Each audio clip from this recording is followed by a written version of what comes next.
बिस्मिल्लाहिर्रहमानिर्रहीम अस्सलामुअलैकुम students, this is Atif Ahmad, your physics teacher.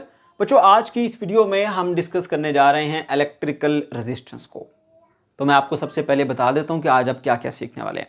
सबसे पहले सिखाऊंगा कि रेजिस्टेंस होती क्या है, फिर हम आएंगे इलेक्ट्रिकल रेजिस्टेंस पे। इलेक्ट्रिकल रेजिस्टेंस क्यों होती है, वजह क्या है उसकी, वो जानेंगे। मैथमेटिकल फार्मूला ओहम लॉ से ड्राइव करेंगे। ऐसा यूनिट क्या है और आप उसको किस तरह से डिफाइन करेंगे, खुद से डेफिनेशन कैसे बनाएंगे वो बताऊंगा आपको, ठीक है। और कौन से ऐसे फैक्टर हैं जिन पे रेजिस्टेंस डिपेंड करती है वो डिस्कस करेंगे हम। उसके बाद एक बड़ा ही इंपॉर्टेंट पॉइंट, स्पेसिफिक रेजिस्टेंस या रेजिस्टिविटी क्या होती है, ठीक है। और उसकी छोटी सी डेरिवेशन है वो आपको समझाऊंगा, कैसे डिराइव करेंगे आप इसको, राइट। ओके, उसके बाद हम रेजिस्टिविटी के यूनिट पर आएंगे। अगर आपको याद नहीं रहता तो कैसे आप उसको खुद से ड्राइव कर सकते हैं यूनिट को भी, ठीक है। और एक कंपैरिजन बनाएंगे इसमें रेजिस्टेंस में और रेजिस्टिविटी में, जो कि बहुत इंपॉर्टेंट है, ठीक है।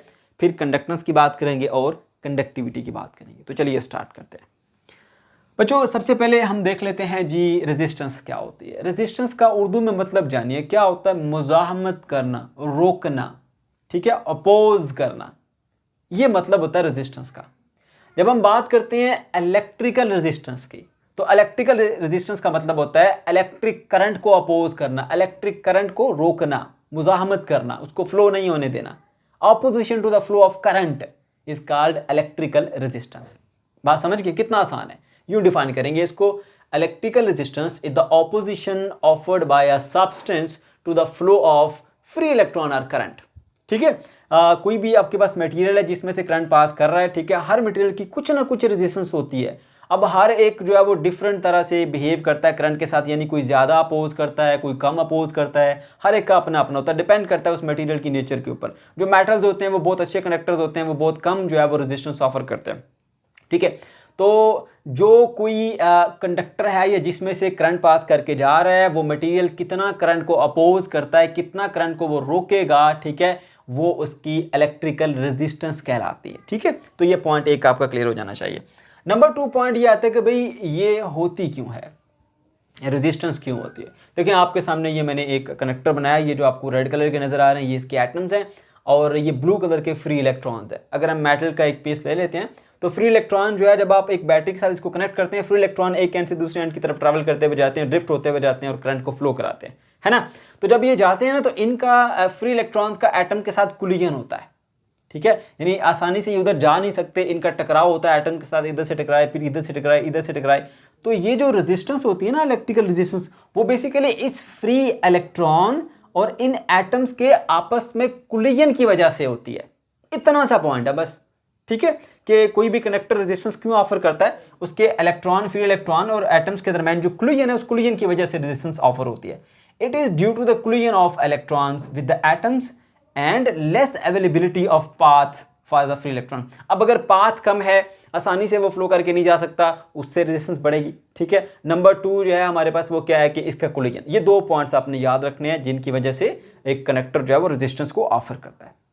अच्छा, अब रेजिस्टेंस का फार्मूला लगाना है तो आपने ओहम लॉ पढ़ा, इससे प्रीवियस लेक्चर में आपको पता है V = IR होता है।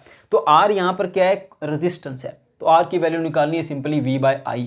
तो R = voltage divided by current, ये आपके पास रेजिस्टेंस का फार्मूला आ जाता है, ठीक है। फिर बात करते हैं जी इसके यूनिट की। तो ऐसा यूनिट इसका होता है भाई ओहम, वो आपको पहले से पता होगा, क्लास 10th में भी आपने पढ़ा, ये उसका सैंबल होता है, ठीक है। अब एक ओहम को आप डिफाइन कैसे करेंगे, ये सवाल पैदा होता है, ठीक है। ओहम क्या होता है, अब अभी आपने फार्मूला देखा, R = क्या होता है आपके पास, R बराबर होता है जी आपके पास V/I के। आपने जब भी किसी यूनिट को डिफाइन करना है तो आप उनके यूनिट्स पुट कर दो। इधर लिख दो जी 1 ओहम, इधर लिख दो जी 1 पोटेंशियल डिफरेंस है तो 1 वोल्ट, और करंट है नीचे I से तो 1 एम्पेयर, ठीक है। तो आप कहेंगे कि अगर कोई आपके पास एक पीस ऑफ कंडक्टर है, ठीक है, और उसके दोनों तरफ आपने 1 वोल्ट का पोटेंशियल डिफरेंस अप्लाई किया हुआ है, ठीक है, और अगर उसमें से सिर्फ 1 एम्पेयर करंट पास करके जाता है, यानी वो अलाउ करता है 1 एम्पेयर करंट को, तो फिर इसका मतलब है कि उसकी रेजिस्टेंस जो होगी वो 1 ओहम होगी, ठीक है। मैं आपको फिर से बता देता हूँ, ये हमारे पास एक पीस ऑफ मेटल ले लेते हैं आप ऐसे, ठीक है, और इसके दोनों तरफ आपने क्या कर दिया जी, एक बैटरी से आपने अटैच कर दिया। कितने वोल्ट की बैटरी, 1 वोल्ट की बैटरी से, ठीक है। तो दोनों के क्रॉस 1 वोल्ट का पोटेंशियल डिफरेंस आ जाता है, ठीक है। तो अगर 1 वोल्ट के पोटेंशियल डिफरेंस से ये कनेक्टर सिर्फ 1 एम्पेयर करंट को अलाउ करे, 1 एम्पेयर करंट, इसमें से सिर्फ 1 एम्पेयर करंट को अलाउ करे कि वो पास कर जाए, तब इसकी रेजिस्टेंस कितनी होगी 1 ओहम। तो ये देखिए जी 1 ओहम बराबर होगी 1 वोल्ट डिवाइडेड बाय 1 एम्पेयर। ठीक है, अगर एक कंडक्टर के अक्रॉस 1 वोल्ट का पोटेंशियल डिफरेंस अप्लाई किया जाए और वो सिर्फ 1 एम्पेयर करंट को अलाउ करे गुजरने के लिए, तो तब उसकी रेजिस्टेंस कितनी होगी 1 ओहम होगी। ठीक है, मैंने 3 बार रिपीट कर दिया, उम्मीद है आपको याद भी हो गया होगा ये। ठीक है, ओके। तो बच्चों इसी तरह से हम ये कहते हैं दी, ये आप इसकी डेफिनेशन दे सकते हैं, the resistance of a wire will be 1 ohm if 1 volt potential difference across its end cause an ampere current to the flow. यानी उसमें से सिर्फ 1 एम्पेयर करंट जो है अगर उसमें से फ्लो करके जाए तो आपके पास क्या होगा, उसकी रेजिस्टेंस 1 ओहम होगी। डिफाइन भी आप यूँ कर सकते हैं, और ये नीचे फार्मूला आप ऐसे जैसे मैंने वहाँ पर लिखा वो आप यहाँ पर लिख सकते हैं। फिर बात आती है जी factors upon which the resistance depend. कौन कौन से फैक्टर्स हैं जिन पे रेजिस्टेंस डिपेंड कर सकती है। ठीक है, ओके। अब देखिए जी यहाँ पे सबसे पहला फैक्टर है जी लेंथ। आप हेडिंग लगा सकते हैं लेंथ की। ठीक है, तो रेजिस्टेंस का लेंथ के साथ एक डायरेक्ट रिलेशन होती है। जितना ज़्यादा लेंथ होती जाएगी उतना ज़्यादा जो है वो हमारे पास रेजिस्टेंस होती जाएगी। अब आप बात सुनिए गौर से, जब आप लेंथ की बात करें ना तो आपने एक ही वायर की 2 लेंथ लेनी, जैसे मैंने यहाँ पर देखा। यानी कहने का मतलब यह है कि उनका क्रॉस सेक्शनल एरिया आपने सेम रखना, उसको चेंज नहीं करना। एक जैसे क्रॉस सेक्शनल एरिया की आप 2 वायर ले लेंगे, उनकी अलग अलग लेंथ ले लेंगे। देखें इसकी जितनी थिकनेस है उतनी ही थिकनेस इसकी। ठीक है ना, तो आपने एक ही थिकनेस की 2 वायर ले ली, एक की लेंथ ज़्यादा है और एक की लेंथ क्या है, कम है हमारे पास। ठीक है, तो दोनों की लेंथ जो है वो हमारे पास डिफरेंट है। जिसकी लेंथ ज़्यादा है वो ज़्यादा रेजिस्टेंस ऑफर करेगा, जिसकी लेंथ कम है वो कम रेजिस्टेंस ऑफर करेगा। इसकी क्या वजह है मैं आपको वो बता देता हूँ। देखो अब इलेक्ट्रॉन को फर्ज करो, इलेक्ट्रॉन को ना यहाँ से इधर जाना है। अब अगर इसकी लेंथ होती इतनी सी तो ये इलेक्ट्रॉन इधर से इधर आसानी से जा सकता था। ठीक है, कम टकराव होगा इलेक्ट्रॉन का एटम के साथ, कम कोलिजन का चांस है, तो रेजिस्टेंस तो होती ही फ्री इलेक्ट्रॉन की एटम के साथ कोलिजन से है।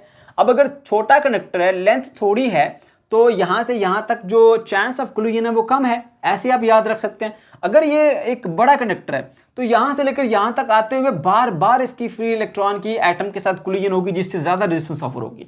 ठीक है, तो क्योंकि हम जानते हैं कि इसकी वजह फ्री इलेक्ट्रॉन के एटम के साथ कोलिजन है, तो जितनी इसकी लेंथ बढ़ेगी वैसे वैसे चांस ऑफ कोलिजन जो है वो बढ़ता जाता है। फ्री इलेक्ट्रॉन का एटम के साथ जो कोलिजन का चांस है वो बढ़ता जाता है। ठीक है, और जैसे लेंथ कम होगी तो फ्री इलेक्ट्रॉन के एटम के साथ कोलिजन कम होती है, तो रेजिस्टेंस कम ऑफर होती है। ठीक है, ओके। तो उम्मीद आपको ये पॉइंट समझ में आ गया होगा। इसीलिए हम कहते हैं कि भाई जो हमारे पास रेजिस्टेंस है वो डायरेक्टली प्रोपोर्शनल होती है लेंथ की, जिसका मतलब होता है कि अगर आप लेंथ बढ़ाएंगे तो रेजिस्टेंस बढ़ जाएगी, अगर लेंथ कम करेंगे तो रेजिस्टेंस क्या हो जाएगी, कम हो जाएगी। ठीक है, तो ये एक आसान सा पॉइंट था, पहला आपने लिख लिया R is proportional to L। Okay, उसके बाद नंबर 2 पे आ जाते हैं, cross sectional area. Cross sectional area क्या होता है बच्चों, मैं आप बताता हूँ। देखिए ये लेट्स सपोज एक वायर है, मैं यहाँ से ऐसे इसको काट देता हूँ। काटने के बाद आपको जो फेस इसका सामने से नजर आ रहा है ना, ये वाला फेस, ये गोल वाला ऐसे, ये इसका क्रॉस सेक्शनल एरिया होता है। ठीक है, अच्छा, तो ये हमारे पास जो है कंडक्टर का क्रॉस सेक्शनल एरिया आ गया।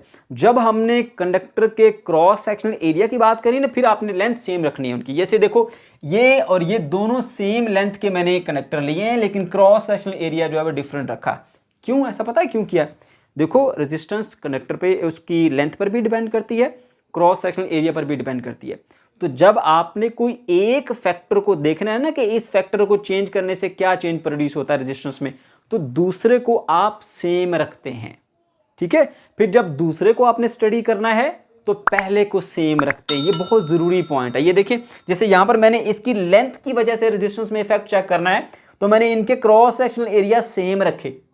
ठीक है, और जब मैंने इसके क्रॉस सेक्शनल एरिया में चेंज की वजह से रेजिस्टेंस को मेजर करना है, तो फिर मैंने इनकी लेंथ सेम रखनी है। ये कुछ जरूरी बातें हैं, ठीक है, जो अक्सर आपसे एमसीक्यूज के तौर पे पूछी जाती हैं, ठीक है, पेपर्स के अंदर। ओके, तो ये आपने सीख लिया, दोनों कंडक्टर ने लेंथ सेम रखी है, क्रॉस सेक्शनल एरिया डिफरेंट रख के। अब मैं इसको चेक करता हूं कि इसकी रेजिस्टेंस पे क्या इफेक्ट पड़ता है।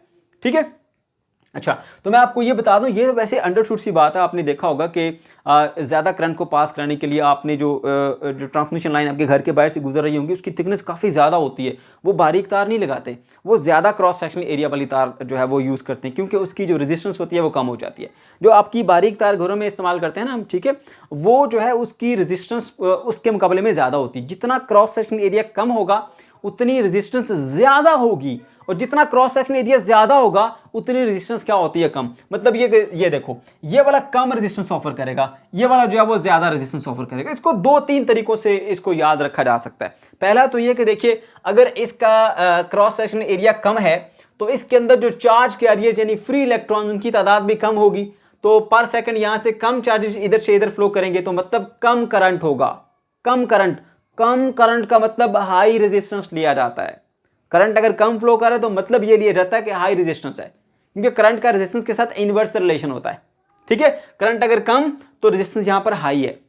ठीक है, अब कुछ लोग यूं भी कहते हैं, इसको समझने के लिए हम यूं भी कह सकते हैं, भाई देखो यहां पर अगर फ्री इलेक्ट्रॉन्स को लेकर चलना है, क्योंकि यहां पर क्रॉस सेक्शनल एरिया जो है वो कम है, तो जो स्पेस है अवेलेबल उसको जाने के लिए वो कम है, तो एटम के साथ फ्री इलेक्ट्रॉन की कोलिजन ज्यादा होती है। ठीक है, फ्री स्पेस यहां पर कम होती है, समझ गए। तो यूं भी आप याद रख सकते हैं अगर आप याद रखना चाहते हैं। वैसे एक्चुअल जो है वो कंसेप्ट इसका ये होता है कि यहां पर जो अवेलेबिलिटी ऑफ चार्ज कैरियर्स हैं वो कम हो जाती है, क्योंकि क्रॉस सेक्शनल एरिया कम है तो कम फ्री इलेक्ट्रॉन होंगे। ठीक है, तो यहां से यहां तक जाते हुए फ्री इलेक्ट्रॉन कम जाएंगे पर सेकंड, तो डेफिनेटली करंट लो होगा। करंट लो का मतलब रेजिस्टेंस हाई लिया जाता है। करंट लो का मतलब रेजिस्टेंस हाई लिया जाता है, समझ गए। अच्छा, उसी तरह जब हम दूसरी तरफ जाते हैं यहां पर, तो देख सकते हैं कि इसका क्रॉस सेक्शनल एरिया ज्यादा है, जिसकी वजह से इसके अंदर चार्ज कैरियर्स की मिकदार जो है वो ज्यादा होगी, तो पर सेकंड ज्यादा चार्जेस यहां से यहां फ्लो करके जाएंगे, मतलब ज्यादा करंट फ्लो करके जा सकता है। अगर ज्यादा करंट फ्लो करके जा सकता है तो उसका ये मतलब लिया जाता है कि यहां पर रेजिस्टेंस क्या है, कम है। दूसरे अल्फाज में अगर आप याद रखने के लिए यूं कह सकते हैं कि यहां पर जो फ्री स्पेस है, क्योंकि इसका क्रॉस सेक्शनल एरिया ज्यादा है, तो चार्जेस को मूव करने के लिए फ्री स्पेस काफी मिल जाती है। ठीक है, वो आसानी से मूव कर सकते हैं। ठीक है, यूं भी याद रखा जा सकता है। तो आपको मैंने इसका मेन कंसेप्ट बता दिया। अब आपने याद रखना है कि अगर क्रॉस सेक्शनल एरिया कम है तो रेजिस्टेंस ज्यादा ऑफर होगी, और अगर क्रॉस सेक्शनल एरिया ज्यादा है तो रेजिस्टेंस कम ऑफर होगी। यही वजह है कि हम घरों में बारीक तार लगाते हैं, लेकिन जो मेन ट्रांसमिशन लाइन है वहां पर हम सही ज्यादा डायमीटर की वायर जो है वो हम इस्तेमाल करते हैं। ठीक हो गया। तो क्योंकि अब यहां पर एरिया के साथ इसका इनवर्स रिलेशन है, that's why R is inversely related to the area. ठीक है, अब एक ये वाली रिलेशन आ गई हमारे पास, R is proportional to L. दूसरा ये रिलेशन आ गया, R is inversely related to the 1/a। ये दो फैक्टर जिनके ऊपर डिपेंड करती है मेनली।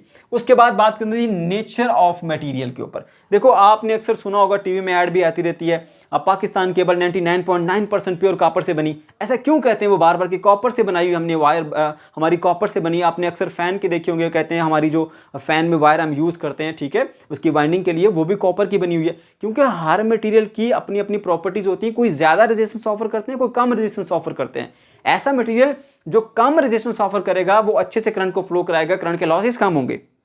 ठीक है, तो अब डिफरेंट मटेरियल की बात करें तो डिफरेंट है उनका रेजिस्टेंस।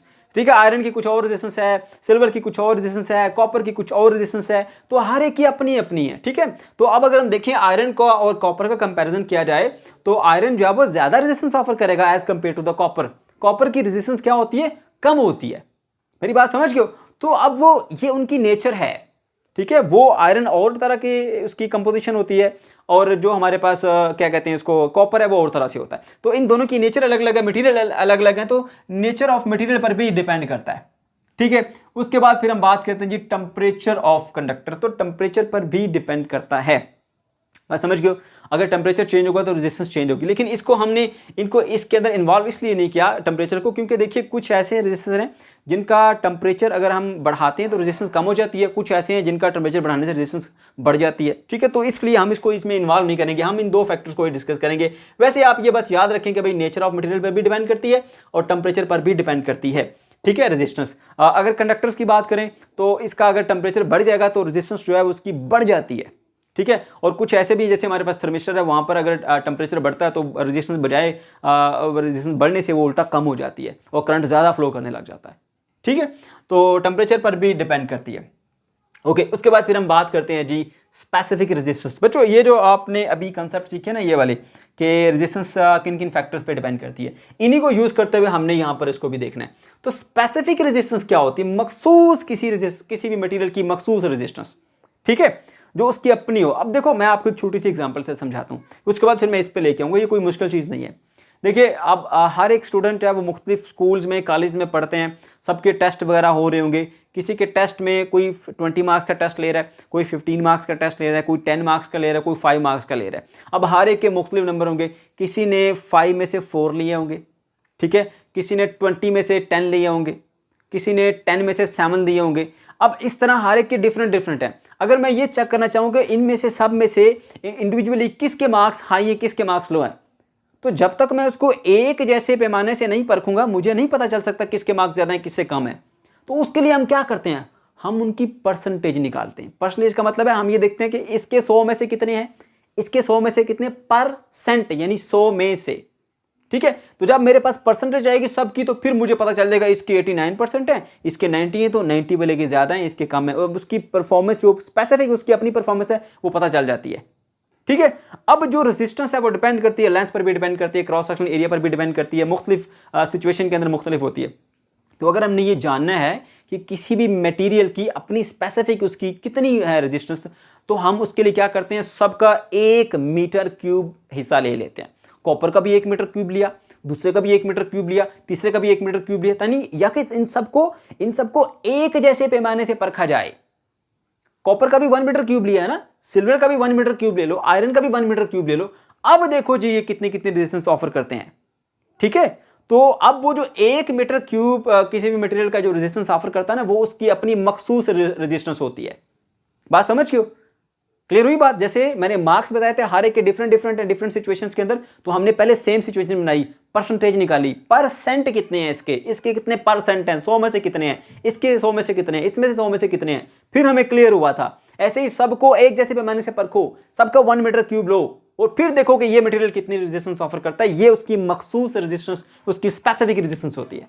ठीक है, अब देखिए जी, resistance of 1 metre cube of a substance is called specific resistance. 1 metre cube किसी मटेरियल का ले लो, अब वो जितनी रेजिस्टेंस ऑफर करेगा वो उसकी अपनी मखसूस रेजिस्टेंस होगी।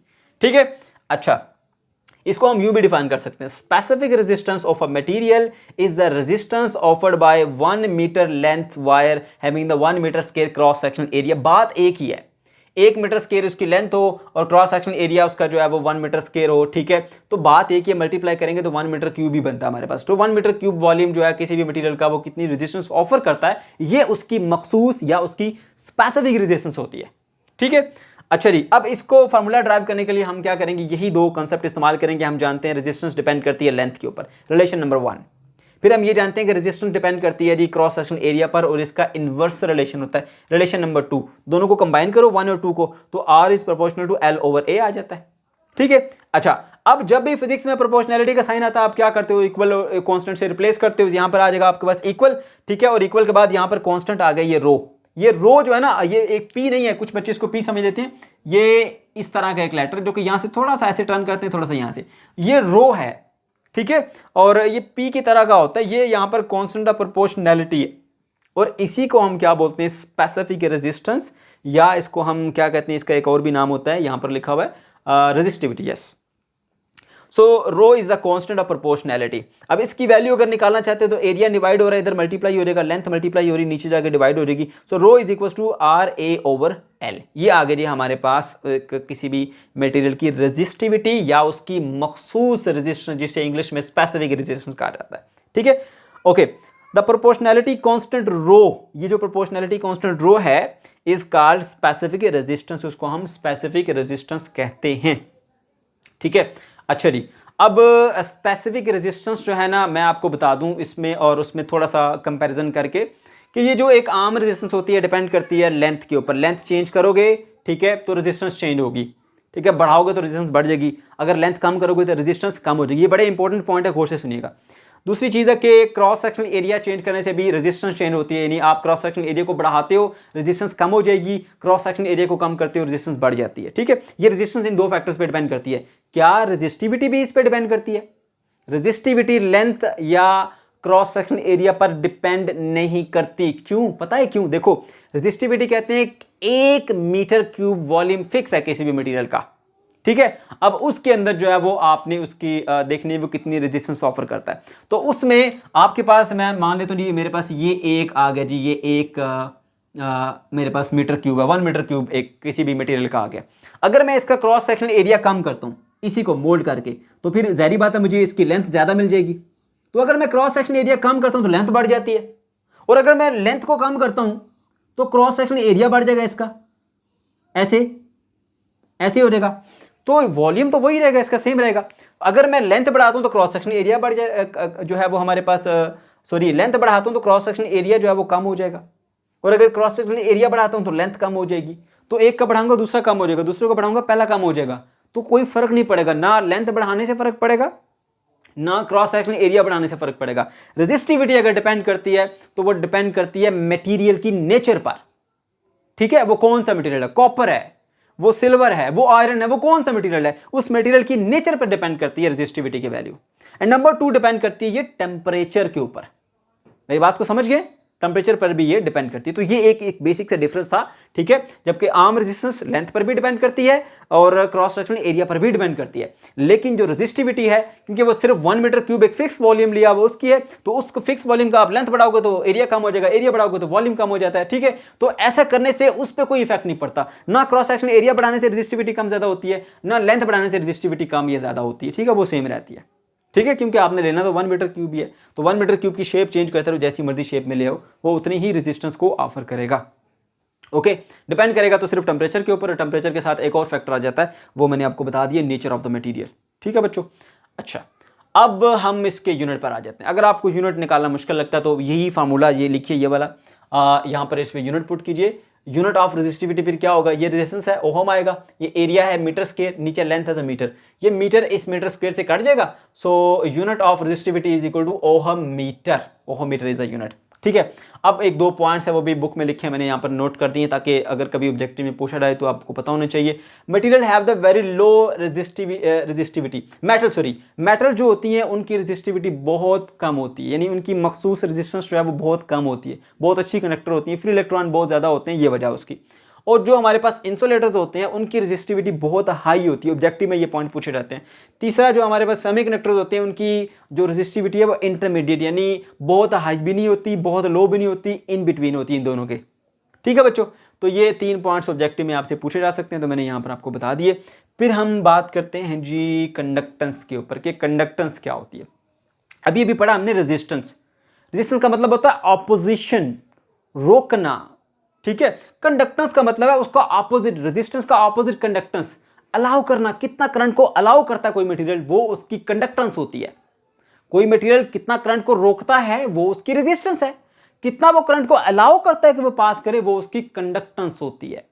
बात समझ गए, सिंपल सा आसान सा फॉर्मूला है। तो ये असल में रेजिस्टेंस का ऑपोजिट है, इसका रेसिप्रोकल है, इसीलिए कंडक्टेंस को हम रिप्रेजेंट करते हैं जी के साथ और उसको लिखते हैं 1/r, यानी रेजिस्टेंस का उल्ट, रेजिस्टेंस का रेसिप्रोकल 1/r। इसको कैसे डिफाइन करेंगे, the reciprocal of the resistance of a conductor is called conductance, यानी रेजिस्टेंस का ऑपोजिट, ठीक है, उसको हम क्या बोलते हैं, कंडक्टेंस। जी से डिनोट किया जाता है, 1/r इसका फॉर्मूला है। फिर बात करते हैं जी इसके यूनिट की। तो देखो 1/r लिखा हुआ है ना, तो R रेजिस्टेंस है, रेजिस्टेंस का यूनिट होता है ओहम, तो 1/ओहम बन जाता है ओहम पावर -1, ठीक है। और इसको हम उल्टा पढ़ते हैं, ओहम कहते हैं ना OHM, ये उसका उल्ट है MHO, मोहो, ठीक है, MHO मोहो पढ़ेंगे इसको, ठीक है बच्चों। तो ये बेसिकली इसका कंडक्टेंस का यूनिट आ जाता है, ये बड़ा इंपॉर्टेंट है, ये पेपर में अक्सर पूछा जाता है। और याद रखना, अगर आपको भूल जाए ना, तो क्योंकि रेजिस्टेंस और कंडक्टेंस अपोजिट हैं तो इसके यूनिट भी इस तरह से अपोजिट में लिखे गए हैं। रेजिस्टेंस का यूनिट ओहम OHM होता है, कंडक्टेंस का MHO मोहो, ठीक है, ऐसे। उसके बाद है जी एक और भी इसका यूनिट होता है। In usual practice we use siemens as a unit of conductance and it is represented by S। ये भी हमारे पास एक और यूनिट है जो कि अक्सर हम इसका यूज करते हैं कंडक्टेंस के लिए, उसको रिप्रेजेंट किया जाता है S से, ठीक है। फिर हम बात करते हैं जी कंडक्टिविटी की। जैसे रेजिस्टेंस का ऑपोजिट कंडक्टेंस है, वैसे रेजिस्टिविटी का ऑपोजिट क्या है, कंडक्टिविटी। क्योंकि इसका ऑपोजिट है तो इसकी डेफिनेशन भी इसी के ऊपर बेस करती है, reciprocal of resistivity is called conductivity, ठीक है। The reciprocal of resistivity of a conductor is called its conductivity. बात समझ गए। और इसको हम डिनोट करते हैं जी इस सिग्मा के साथ, सिग्मा। अब देखो रेजिस्टिविटी हमारे पास होती है रो, ये रो से हम इसको डिनोट करते हैं। तो क्योंकि कंडक्टिविटी उसका ऑपोजिट है, उसका रेसिप्रोकल है, ठीक है, कि 1 metre cube of a material वो कितना करंट को अलाउ करता है। ये जो रेजिस्टिविटी थी ना वो क्या थी कि 1 मीटर क्यूब किसी मटेरियल का कितना रेजिस्ट करता है, कितना अपोज करता है, करंट को रोकता कितना है। इसका ऑपोजिट क्या होगा कि 1 मीटर क्यूब किसी भी मटेरियल का वो कितना करंट को अलाउ करता है। वो उसकी कंडक्टिविटी हो जाएगी। तो सिग्मा से इसको रिप्रेजेंट करते हैं क्योंकि ये इसका रेसिप्रोकल है रेजिस्टिविटी का, तो 1/रो लिखते हैं आप जी इसको, ठीक है। अब आप जानते हैं कि रो की क्या वैल्यू होती है, रो की वैल्यू होती है RA/L। तो उसी रिस्पेक्ट से आप यू भी लिखना चाहते हैं तो इस in terms of this formula भी लिख सकते हैं sigma is equal to L/RA। ये क्या था RA/L, तो क्योंकि इसका अपोजिट है ये कंडक्टिविटी तो L/RA आ जाएगा, ठीक है। और इसका जो यूनिट होता है वो क्या होगा MHO यानी महो पर मीटर, ठीक है। तो आप देख सकते हैं ये हमारे पास इसका 1/रो था, तो इसका डेंसिटी का सॉरी जो रो का जो यूनिट था वो हमने यहाँ पर निकाला था, ये वाला किधर गया रो का यूनिट, ये था, ठीक है।